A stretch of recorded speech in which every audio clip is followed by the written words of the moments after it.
делайте. Делай, но не пиарься. Ничего не Ты пиарюсь. своей работой занимайся, а Это не моя пиарься работа больше. снимать, Какая твоя понимаете? работа? Вот Снимать такая. что ли? Да. Да иди блогером работай. Никто не Ты же будет. зарплату получаешь. Получаю. Ну а Ну, не чего вы же мне кто платите. блогер? Не вы А мне кто платит? Сенанты Талабек, с мэрия дейсіздесіз бе? Ооба, мен депутатмын мэрии города. Жыйынга кетип атасыз. Опасности. Вы согласны с данным нарушением? Не согласна, потому что я здесь снимала алтыным. Ассаламу алейкум, урматтуу мекендештер. Амансыздарбы? Мирлан Сарыкаев деген милиция кызматкерин баарыңыздар билесиздер. Инстаграмда, Ютубта өзүнүн жумуштарын отчет катары элге тартуулап келет. Күндө порядок сурайбыз, өзүңөр баш ийбейсиңер. Баш ийбейсиңер, анда кызматкерлер протокол түзүп берет. Протокол түзүп бересиңер, бизди кыйнап атасыңар деп. Бул Сарыкаевка баары бир. Депутат болобу, министр болобу, бай болобу, жип минип алабы, любойун закон түрүндө жаза алат. Эгерде законду буздубу, нарушил закон, перед законом все равно деген принцип менен иштейт. Молодец дейм да, менчи көрүп алып эркек дейм да. Эми бул Сарыкаев кече жакында депутаттардын жыйынына барып, өзүнүн ушул бир балким жылдык отчет дейбизби, отчетун тапшырып атканда эки депутат бул Сарыкаевка кайра баягы сөздөрүнө сайылып туруп алды. Москвада так сапардар көп, бирок татыктуулары аз. Биз сиздерге эң татыктуу болгон так сапарды сунуштайбыз. Белес парк. Такса паркынын проценти болгону 1%. Бул парктын эң өзгөчөлүгү электронный путеводителерин өздөрүнүн айдоочуларына берип жатат. Сиз дагы парковой самозанятый болуп Белес паркта иштесеңиз, анда сизге дагы электронный путеводителерди берет.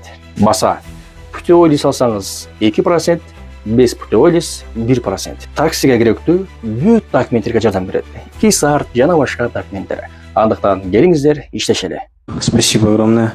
Кыргызча жооп берип койсоңуз абдан кубанычта болом. Ну, согласно закону, имею право и на русском, и на кыргызском. Спасибо, я продолжу. Сиз урматтуу кесиптештер, жаш бала жантан бери курчтук кылып атат. Азыр эми бул суроолордун баарыбызга эле түшүнүктүү болуп атат. Отчеттагы жакшы эмес экендиги, бала даяр эмес экендиги, анан өтө эле азыр көп убактыбызды дагы талап кылып атат. Отчетту кайра жакшылап даярданып келсин, этиканы үйрөнүп келсин деп эле жапсак кандай дейсиздер? Хорошо.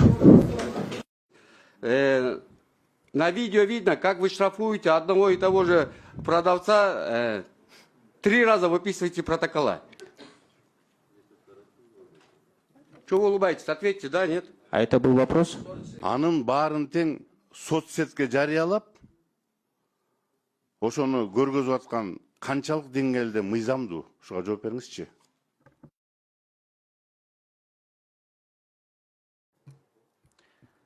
По опубликованным видеоматериалам,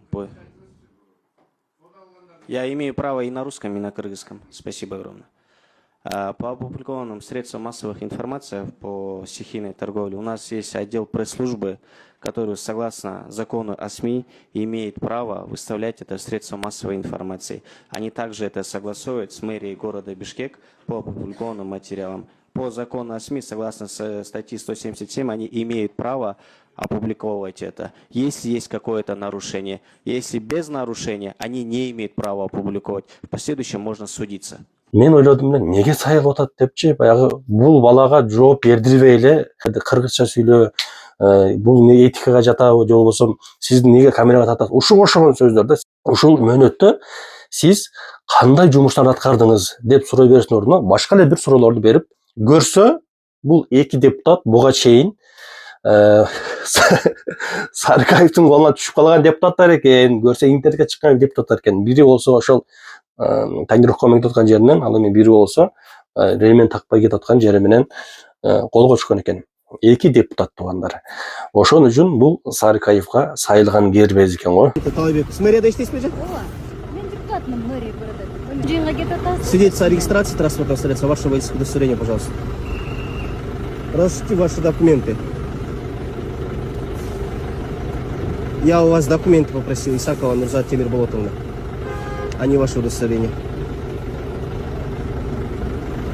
И сейчас вам будет составлен соответствующий протокол за то, что вы управляли транспортным средством без ремня безопасности. Вы согласны с данным нарушением? Не согласна, потому что я здесь сняла алтыным. Еще раз. Я здесь сняла. Мен чүйменен келдим. Я понял. Вы управляли автотранспортным средством без ремня безопасности. У меня есть фиксация. То, что вы ехали без ремня. Вы согласны с данным нарушением? Я не согласна с вами. Если вы не согласны, Я вы здесь имеете... остановилась. Хорошо, Я я там понял. хотела парковаться. В рамках закона будет вам выписан соответствующий протокол. Инспектор, в рамках закона выпишите соответствующий протокол. Бишкек, Шардых.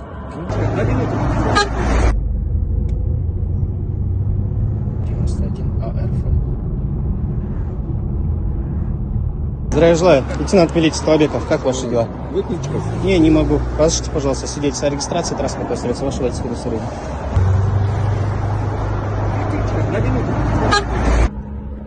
Бишкек, Шардых. Горкиниш. Все, понимаю, документы ваши. Но это вас не освобождает от ответственности. В рамках закона то, что вы управляете ЛС-600 с тонированными боковыми стеклами без официального разрешения на тонировку, нами, инспекторами, будет выписан протокол. Не замуж штабайте, если даже если вы Джолот Киниш работаете, работа такая.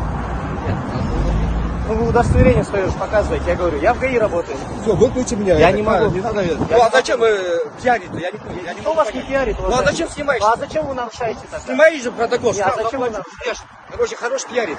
Кто вас не пиарит? Что ты выображаешь здесь ходишь? Не надо пиариться. Нет, я вам в рамках закона Я объясняю. говорю, не пиарься, не надо выставлять. Кто вас Если себя пиарит? ставишь здесь, если пиаришься, ходишь. Я, уважаемый, объясняю, прежде чем сесть за руль, например, если вы знали то, что тонированы боковые стекла, вы должны были устранить, потом бы вы сели, никто бы Ты вас не сначала остановил. пойми, вот, документы посмотри, потом будешь исходить с этого. Уважаемый, давайте я Сделал буду делать сейчас, свою работу, вы будете делать Делай, но не пиарься. Никто Что не ты, блядь, ты пиарит. своей работой занимайся, а Это не моя пиарься работа ходишь. снимать, Какая твоя понимаете? работа? Вот Снимать, такая. что ли? Да. Да иди блогером работай. Никто не Ты же платит. зарплату получаешь. Получаю. Ну а Вы чего не вы же что мне ты платите. блогер? Не вы А мне кто платите. платит? Вы Я налог платите. плачу, ты получаешь зарплату. Учти. Уважаемый, я получаю от государства, не от вас. Это Я? разные вещи. Государство Вы платите кто? государству Ты даже налоги. не понимаешь слово, что такое государство, и это что у вас воображаешь здесь политическая стоишь. организация, Пиариться. которая имеет свой суверенитет и свое территориальное деление. Государство, уважаемый. это мы лучше, чем все вы, взятые, возможно, понимаешь? знаете. Мы платим налоги, В ты рамках получаешь закона. зарплату. Вы платите налоги государству, но не в мои карманы, уважаемый, вы путаете. Налогом тебе платят зарплату. Налог вы куда платите?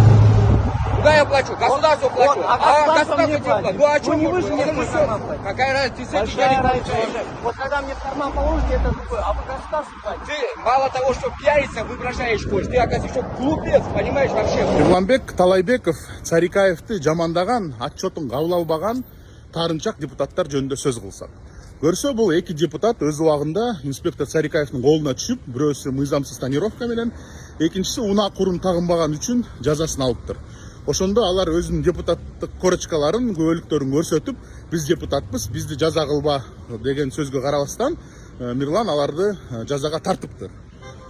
Эми биринчиден мына депутат Кенжебек Эргешев айтып атат, Мирлан укук бузуулардын баарын видеого фиксация кылып, анан соцсеттерге чыгарып атат. Бул туура эмес деген доо кылып атат. Жок, бул абдан туура. Укук бузуунун баары видеого түшүш керек. Өзгөчө силерге окшогон атка минерлердин, депутаттардын укукту бузгандардын баары видеого түшүп, элге жүзүңөр көрүнүш керек, ачылыш керек. Экинчиден силерге окшоп корочканын жардамы менен жазадан кача тургандын баарын видеого түшүрүп, элге көрсөтүп, ушу жазадан качпаганга аракет кылган кыймыл аракеттин баары туура. Ошондой кылыш керек. Экинчиден мына депутат Нурзат Исаков айтып атат, бул этикага жатпаган нерсени айтып атат деп. Эми сиз унаа курун тагынбай жолго чыкканда ошол этикага жатабы? Сиздер тонировканы кийип алып, Лексусуңарга тагып алып жолго чыккан ошол этикага жатабы? И эң алгачкыдан силер корочкаларды алып чыгып, мен депутат, мен жазага тартпашым керек деген сөздөр этикага жатабы? Ушул үчүн ким жаза алат? Ушуга ким жоопкерчиликтүү деп ойлойсуздар? Үчүнчүдөн ушул отчетко эч кандай суроолорун айта албай, асылганы баягы эле кыргыз тилин билбейт экен деп. Кыргыз тилин сопсонун билет. Мына Мирлан менин эксклюзив подкастыма келген 3 сааттан бери таза кыргызча, нукура кыргыз тили менен бүт курч суроолорго жооп берген. Көрүп коюңуздар бул подкастты. Анан ушул отчет дагы мына жаш экен деп. Эми жаш деген эмне деген сөз? Эми жаштардын баары туура эмес кылып атабы? Же жаштар иштебеш керекпи? Эмне деген бул сабатсыздык эми? Эмне деген сабатсыздык сөздөр булар эми? Анан эң негизгиси отчет өзүнө доо кыла алган жоксуңар. Сөзүңөргө карама каршы азыр муниципалдык инспекция иштеп атат. Протоколдор 20%га ашыптыр. Жанагы шаарды булгаган грузовой унаалардын баары жоопкерчиликке тартып атат. Мыйзамсыз соодагерлердин баары мыйзам чегинде жоопкерчиликке тартып атат, шаарда кичине тартип болуп атат. Ошону көрө албай эле силердин астыңарда мындай кандайдыр бир пахта салып туруш керек. Ошолор эле кана колдойсуңарбы силер? Эң алгачкы силер отчетту кимге бересиңер, депутаттар? Мына 5 жылдан бери, 4 жылдан бери жоголуп жүрөсүңөр. Бул эки депутаттын атын биринчи жолу угуп атам мен. Мен ойлоп атам, ушундай кезек келди. Азыр силер жалпы шайлоочуларыңардын астынан 1 жылда 1 отчет берип тургула. Ошондо эгерде отчет кабыл албасак, анда силердин мандаттан ажырашыңар керек. Ошондой убакытка кез келди деп ойлойм. Кандай дейсиңер, туугандар? Эми өзүңүздөр оюңуздар жазыңыздар. Сарыкаев тууралуу. Мен мисалы үчүн бул акенин видеолорун көрөм. Вот честно иштеген инсан деп билем да. Айтып атпайбы, эмне үчүн силер элди видеого тартып интернетке чыгарасыңар депчи. Анан бул эми закон боюнча дагы мыйзамдуу эле нерсе экен. Анан көбүнчө мисалы үчүн соц тармактарда мыйзам бузгандардын мынтип лицосуна мындай болуп коет го. Ошондо комментарийге келсеңер, эмнеге силер элдин лицосун бекитип койсоңор, пускай эл билсин, эл көрсүн деген комментарийлерди окуп калабыз да. Закон бузду, эл көрсүн да, эл билсин да.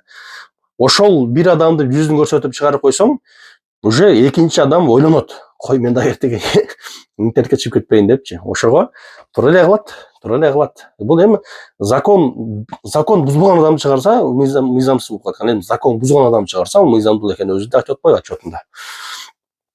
Комментарий жазып кетиңиздер, колдоп коелу ушул абызда. Ошо Казбек Эргешев, мен жаңылышпасам, ошол депутат суроо берип, ошо муниципалдык инспекцияны сындап атты. Бирок мен айтарым мындай да, Казбек Эргешев өзү 3 созовдун депутаты. Мында суроо эмне кылды, шаар үчүн эмне кылды эле? Мына акыркы жылдары эле өзгөрүлүүнү сезип атабыз, буга чейин депутат болуп эмне иш кылды? Эмне азыр жүрүп аткан ишке сындаса, конечно, эми айтып берсе болот десе. Бирок мен айтарым, муниципалдык инспекция ушул Мирлан Талайбекович жетектеп баштаганда 3 айдын аралыгында бир нече иштерди, көзгө көрүнүктүү иштерди жазады да Бишкек шаары үчүн. Мына Орто Сай базарын билесиңер, кандай башаламандык соода эле. Аламедин базары кандай башаламандык соода. Ош базарында айрым соц тармактарга да роликтер таралган. 30 жылда тартипке алып келе албаган жер, жанакы башаламандык соода заправка, Газпром заправка тегереги эмне болуп калды эле? Азыр кандай? Азыр таптаза. Мына бул муниципалдык инспекциянын ишмердүүлүгүнүн алкагында жана мэриянын алып барып аткан саясатынын алкагында ушундай иштер жүргүзүлүп атат. Силерге бир инсанды көрсөтөм. Өтө принципиалдуу, өтө жумушун так билген мыкты инсан. Мен ардайым суктанып жүргөн жигит. Так,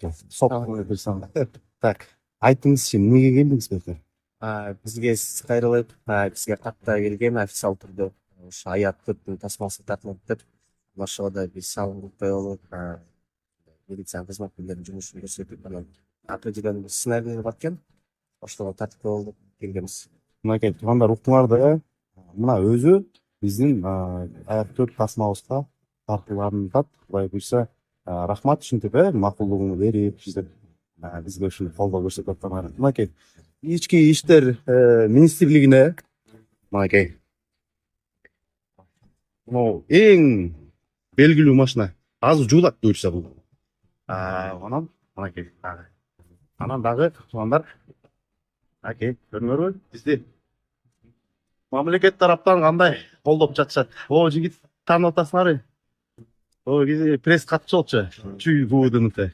Азыр бизде Кудай буйрса шуулдап жүрөт. Аят төрттүн кызматын кылабыз. Бул кишини мен ары бери жөн эле жумуш атсам, бул подполковник экен. Уялып калдым.